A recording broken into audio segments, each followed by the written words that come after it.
है ना। इसका हर दिन तो लिंक शेयर कर देते हैं ना, पढ़ने वाले जो होंगे खोजेंगे यूट्यूब पर, आईडी खोज लेते हैं वैसे क्लास खोज लेंगे। हर्षवर्धन, और हर्षवर्धन के बारे में अगर आप पढ़ेंगे तो इसने उत्तर भारत पर शासन किया, उत्तर भारत पर शासन किया, शासन किया। एक तो ये आप याद रखेंगे। इसका अगर टाइमलाइन देखेंगे 606 से लेकर 647 तक, देखो जो एक्सप्लेनेशन दे रहा हूं इस पे ज्यादा फोकस रखना, राइट। 606 से लेकर 647 तक इसने अपने समय में राजधानी कहाँ बनाई, राजधानी, तो राजधानी इसने थानेश्वर से, थानेश्वर से, थानेश्वर से, है ना, इसने अपनी राजधानी को परिवर्तन करके कहां पर बनाया, तो राजधानी थानेश्वर से इसने अपनी राजधानी को कन्नौज स्थापित की। कन्नौज, कन्नौज कहां पर है आपका, यूपी, और कन्नौज को इत्र सिटी कहते हैं, इत्र, इत्रों का शहर, ठीक है। और इसके बारे में अगर आप और पढ़ेंगे हर्षवर्धन के बारे में, तो ये साहित्य प्रेमी इंसान था।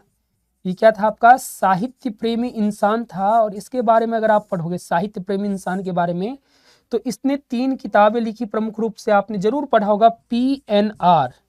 क्या पढ़ा होगा आप लोगों ने, PNR, P stand for Priyadarshika, है ना, प्रियदर्शिका, ये सब याद रखो। N stand for Naganand, Naganand, और R स्टैंड फॉर रत्नावली, ये इसकी कृति है, रत्नावली, ठीक है।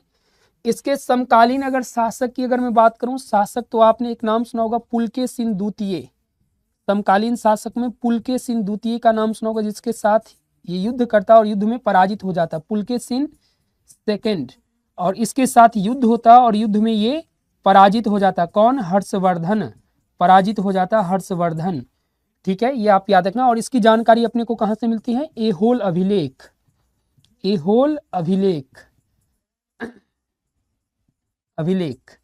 बाणभट्ट के बारे में अगर आप पढ़ेंगे, जो इनके दरबारी कवि थे बाणभट्ट, तो इनकी जो रचना है कादम्बरी का आपने नाम सुना होगा, कादम्बरी नाम सुना है आप लोगों ने।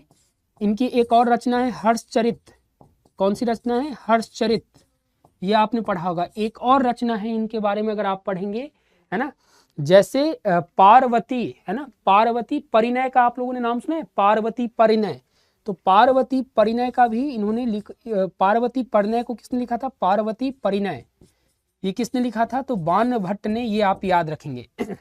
इसी के समय में आप देखोगे हर्षवर्धन के समय में वैनसांग, वैनसांग की यात्रा होता है भारत, वैनसांग, जिसे क्या कहा जाता है आपका, शाक्य मुनि, शाक्य मुनि, राइट। यात्रियों का राजकुमार इसे कहा जाता है, यात्रियों का राजकुमार, यात्रियों का राजकुमार, राजकुमार। और ये नालंदा विश्वविद्यालय में अध्ययन करता, उस समय में नालंदा विश्वविद्यालय के कुलपति कौन थे, शीलभद्र।